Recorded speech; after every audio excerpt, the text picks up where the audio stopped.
The Start Your Own Business podcast. Hear inspiring startup stories and get reliable expert advice on how to start your business and get off to the best possible start.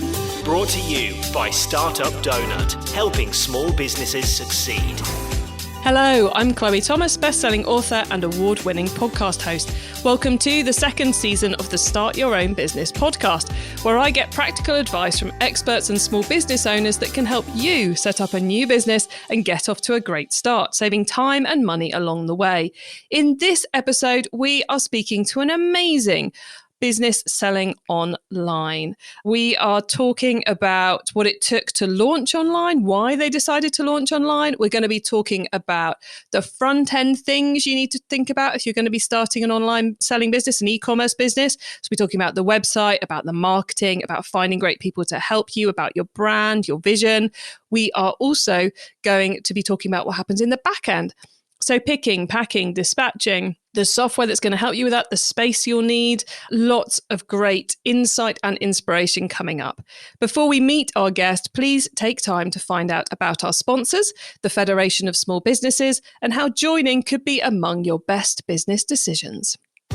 This series of the Start Your Own Business podcast is brought to you by Startup Donut in association with the Federation of Small Businesses. Running your own business is exciting. You've got a great idea, the ambition to succeed, and lots of questions about how you can make your business a success. That's why the Federation of Small Businesses is behind you every step of the way, whatever your business dreams. With FSB's Startup Hub, you'll learn business law basics, discover top tips for securing funding, and hear advice from successful entrepreneurs. From startup to scale up, start your business journey with the Federation of Small Businesses. Find out more and download a free startup guide today by visiting fsb.org.uk/start. Our guest today is Yasmine Hunter of Grasmere Gingerbread, which can trace its origins back to 1854 when Victorian cook Sarah Nelson invented Grasmere Gingerbread and started selling it. Third generation owners Joanne and Andrew Hunter run the family business, and Yasmine is their daughter. As well as their gingerbread, which is said to be the world's best, Grasmere Gingerbread sells award-winning rum butter, toffee, fudges, chocolates, conserves, ginger beer, and other mouth-watering delights. In 2006, Grasmere Gingerbread started to sell online, and it's proved to be a very wise business decision. Hello, Yasmine. Hi, Chloe. Hello. Thank you for my lovely introduction. Oh, thank you for joining us to talk about such a mouth-watering business, which I challenge anyone listening to make it to the end without running for at least a biscuit, if not something else. Definitely the aim. Yeah, you'll be hungry by the end of this one. Well, we could just be here and talk about your products, but we ought to really talk about that decision to move online. So I guess before we even go back to that decision to move online, how important is online now for the business? What, over a decade on since you started selling online? Yes, it is really important for us. As we've all appreciated over the last 2 years, everything is a lot more digital. We rely on our online shop because that was our only source of income during the pandemic when our shop door was closed. So it was really important for us to have that online presence and that our customers can purchase online, and it keeps the business going for us. So it definitely was the right decision, but little did we know all those years ago that we would rely on it so much to this day. I guess you're somewhat a tourist business, aren't you? Originally. People come to the Lake District, they buy the products. So has the online business been a way of continuing the relationship with those people who may only ever come to the lakes once? Yes, absolutely, Chloe. So we launched this online business, and we're a very traditional Victorian business. And exactly like Sarah used to do when she started her business, we just sell the gingerbread in the shop and a range of other goodies now. We decided to take online a really big step for us, so people can purchase the gingerbread when they come back from their holidays, or they can send it to their nearest and dearests. So absolutely, we feel the importance to be online and to continually grow our customer base. And are the online customers a pure extension of your real world customers, or have you hit some other some other lovely, rich veins of customers now that you're online? Great question. But definitely a mixture of both. 80% of our business is still through the shop door alone and 20% online. So it's constantly growing. Through the pandemic, we obviously saw a complete shift in that. And we gained some new customers during the pandemic and to this day, where customers have heard about it in a magazine, they've heard about it from a friend, and they've thought, oh, wow, what is all this fuss about for a biscuit? And they've decided to come online and purchase it. So for them, that's a new customer experience completely. And our customer base just carries on growing because we are open to anybody. So we can have a customer, Mrs. Jones, round the corner, or we can have one of our lovely friends in the USA who came on a coach trip many, many years ago, and it's their favourite thing to enjoy from Britain. I love that. That it's both enabling people who've experienced you once to get that longer relationship with the products and get to keep eating them, but also enabling you to leverage other marketing channels that it wouldn't be worth doing if it was just the store. But we're kind of getting slightly ahead of ourselves. We're supposed to be talking about the startup journey. So sorry, Chloe. Yes, back to the startup and how we started our website. Yeah. So 2006.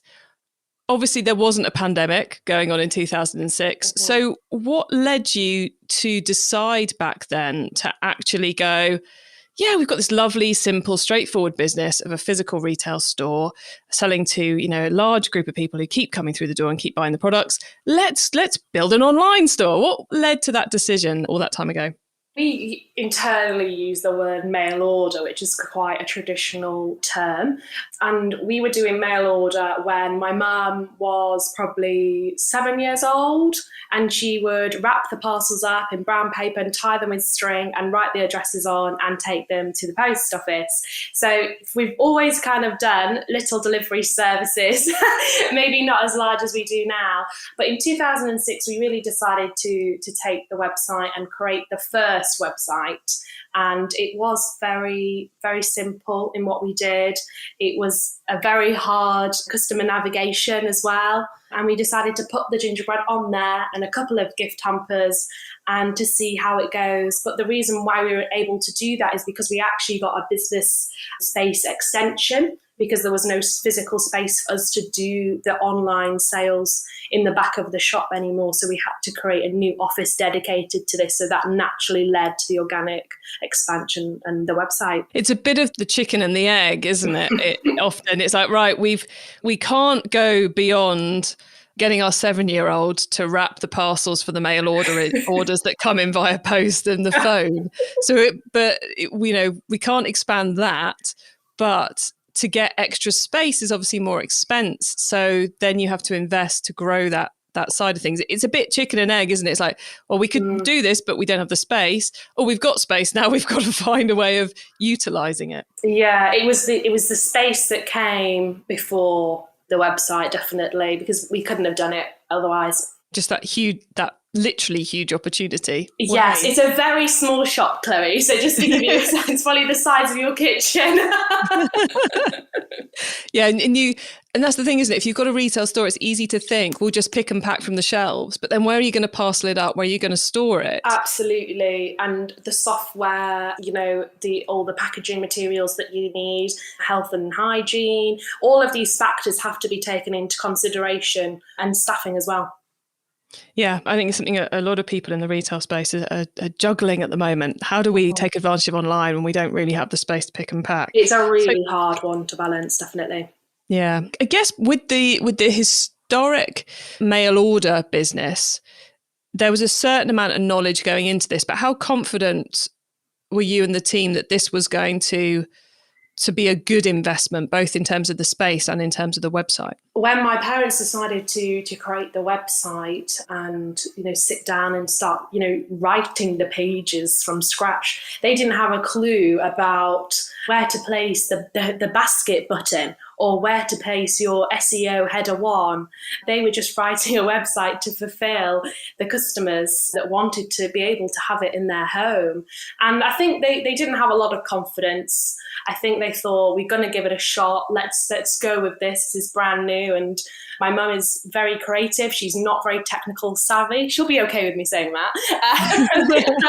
And it was just a real, let's throw out what we can and continually just believe in ourselves, even though we didn't have the confidence that we knew it might work or not. And I guess you've been through a lot of websites over the years.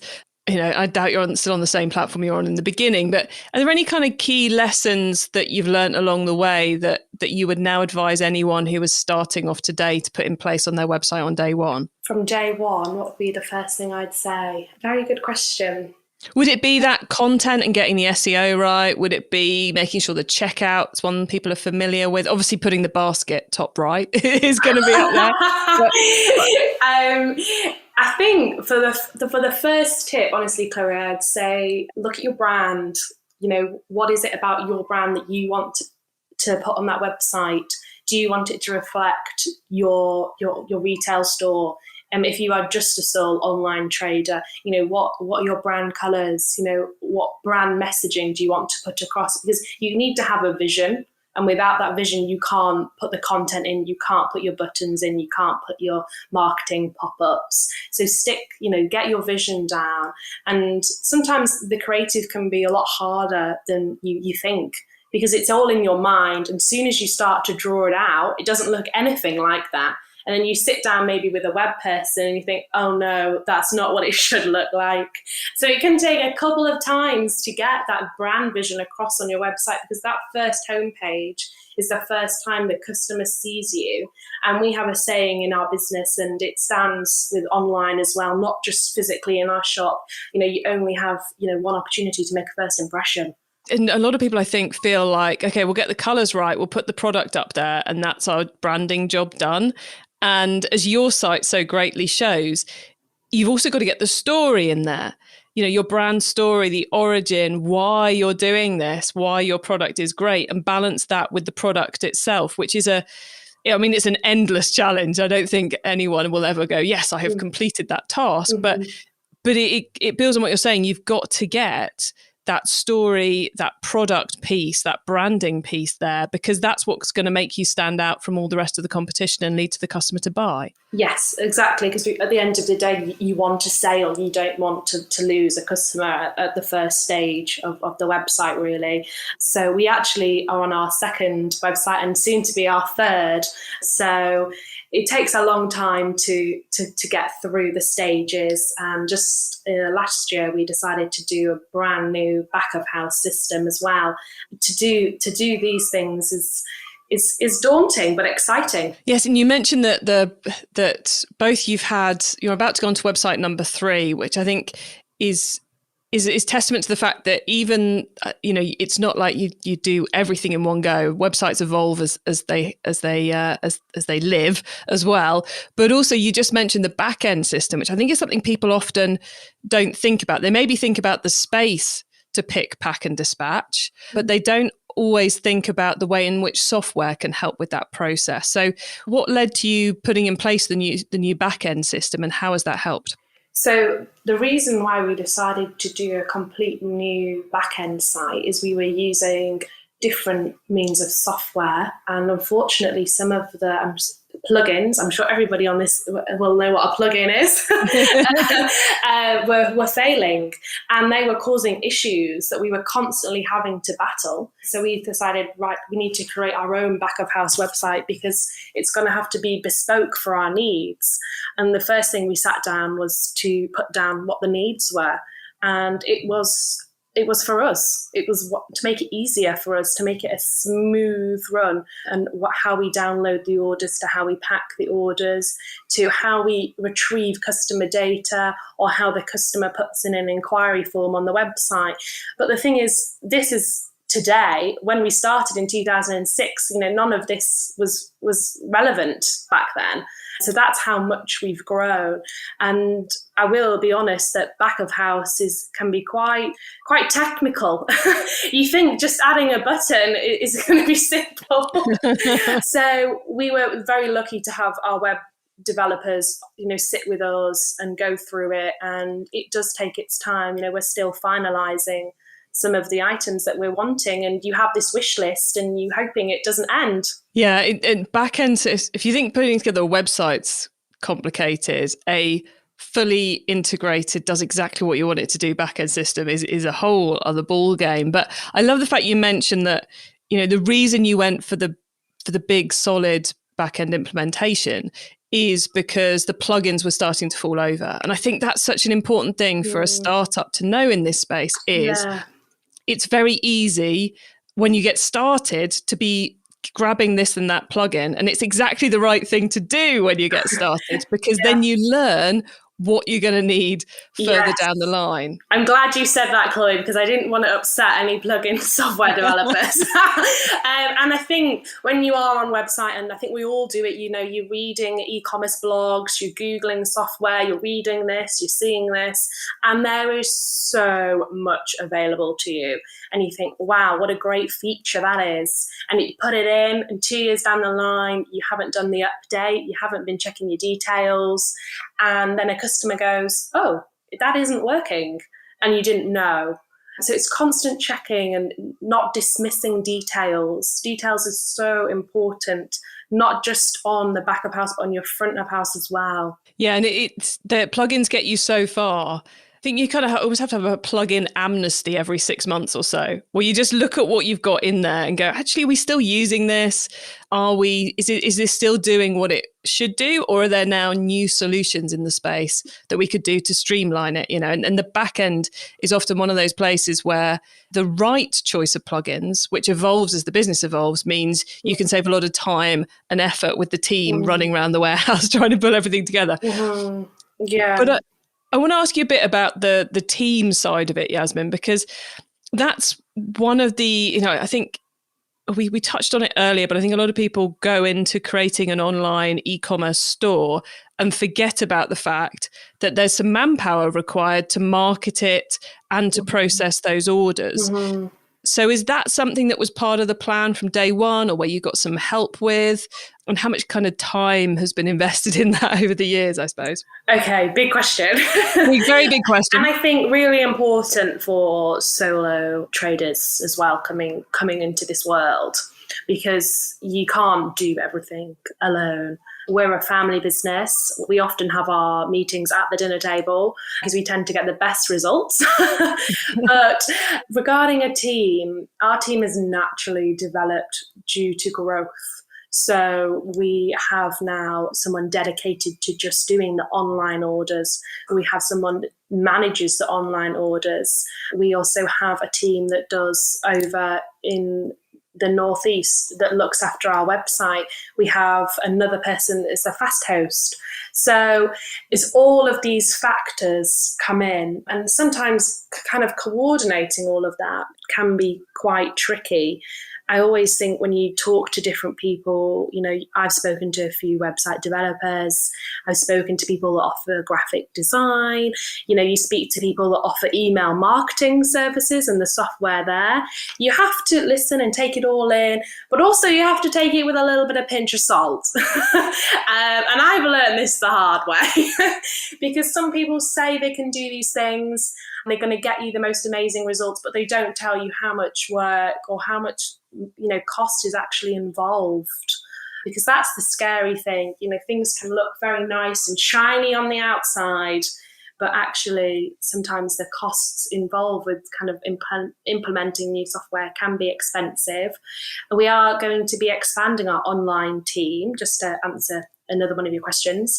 So when we first started, we only had one person in the office who did all the customer calls, all the sales, process all the orders, print them all off, pack them. And now that has led to a team of nearly 3 people.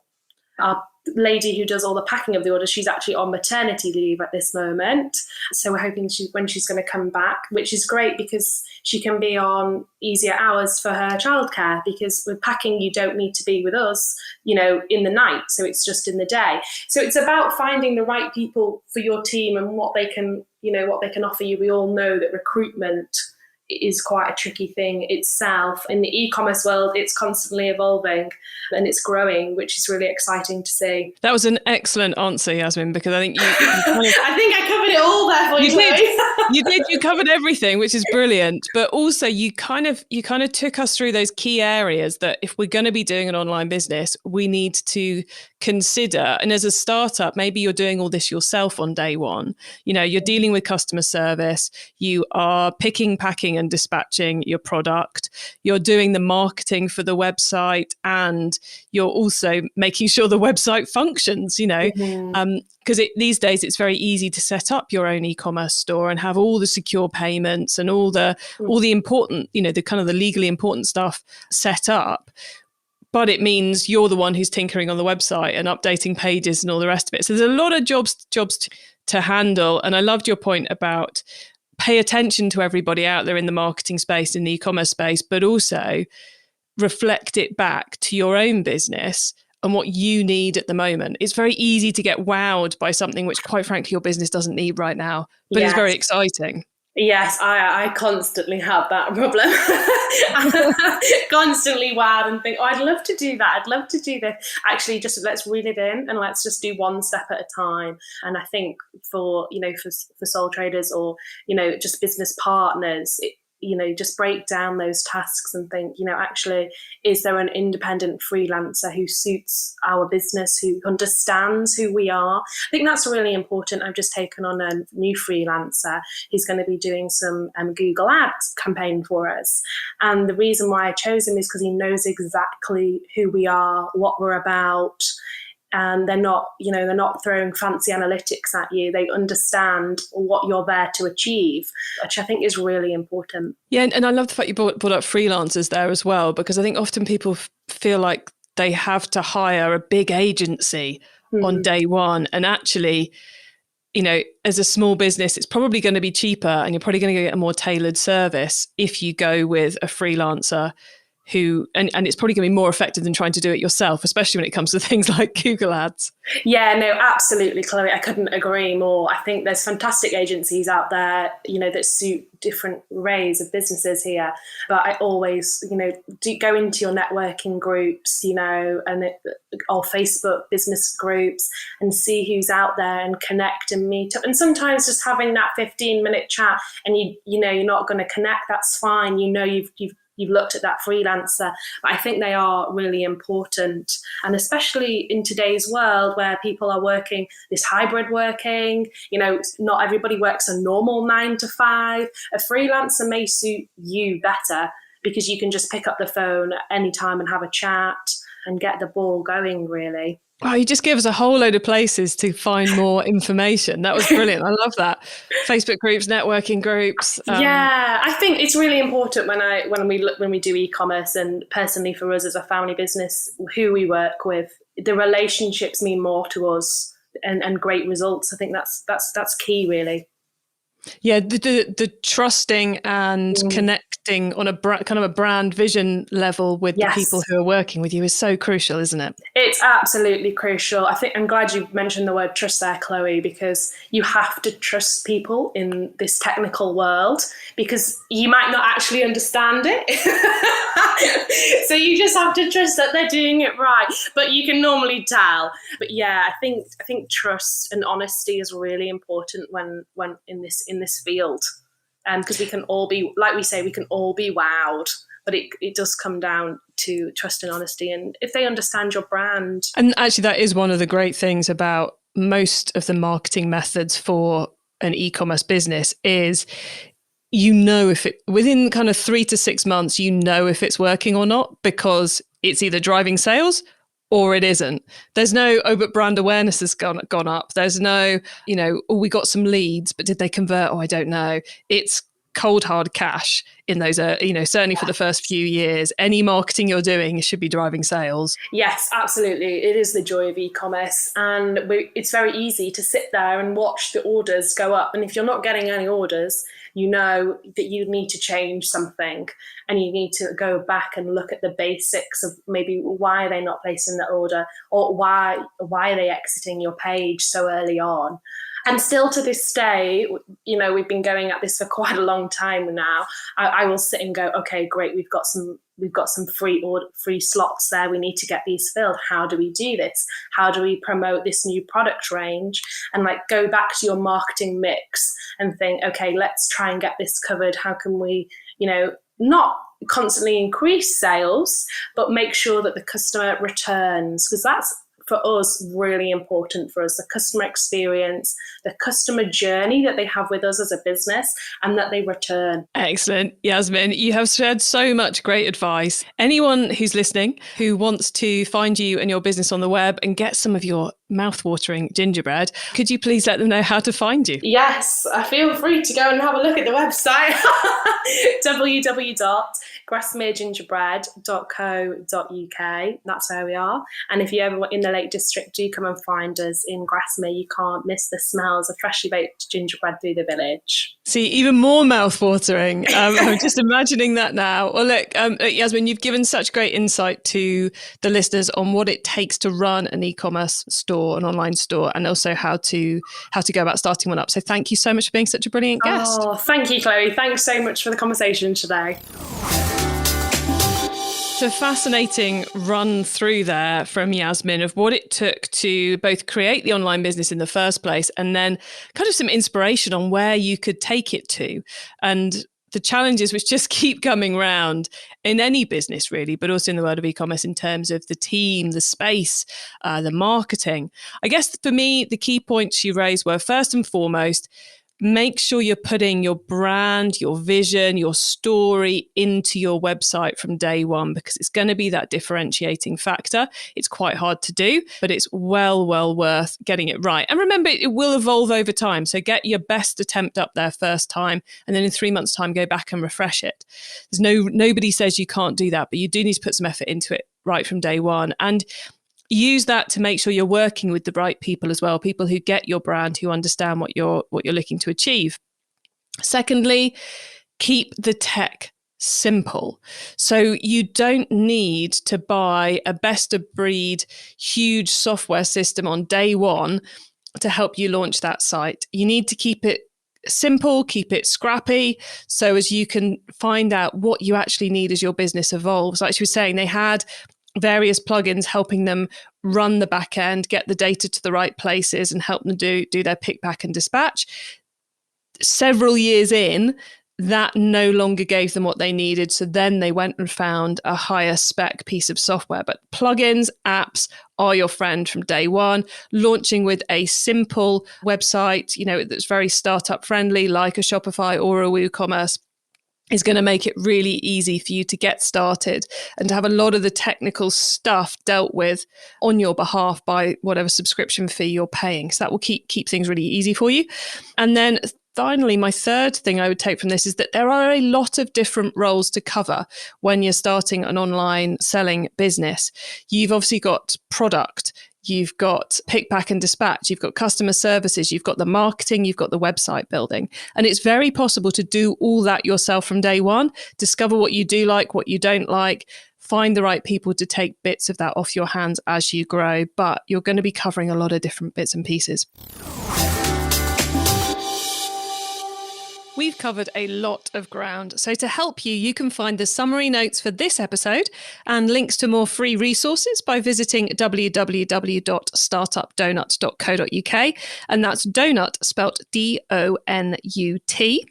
Visiting www.startupdonut.co.uk could also really help you to save time and money. This series helps you to complete key tasks and negotiate challenges when setting up and establishing your new business. So next up, we'll be covering stress. Yes, how as a small business do you reduce the stress you feel, avoid getting stressed in the first place, manage the stress of your employees, and altogether build a better business by being less stressed? Lots of practical tips and ideas and insights coming up in the next episode. If you're enjoying the series, picking up valuable tips, please spread the word to others you know who are setting up a business or thinking about it. Thanks to FSB for making both series possible, and don't forget to download their free startup guide. Details coming up in a moment. Running your own business is exciting. You've got a great idea, the ambition to succeed, and lots of questions about how you can make your business a success. That's why the Federation of Small Businesses is behind you every step of the way, whatever your business dreams. With FSB's Startup Hub, you'll learn business law basics, discover top tips for securing funding, and hear advice from successful entrepreneurs. From startup to scale up, start your business journey with the Federation of Small Businesses. Find out more and download a free startup guide today by visiting fsb.org.uk/start.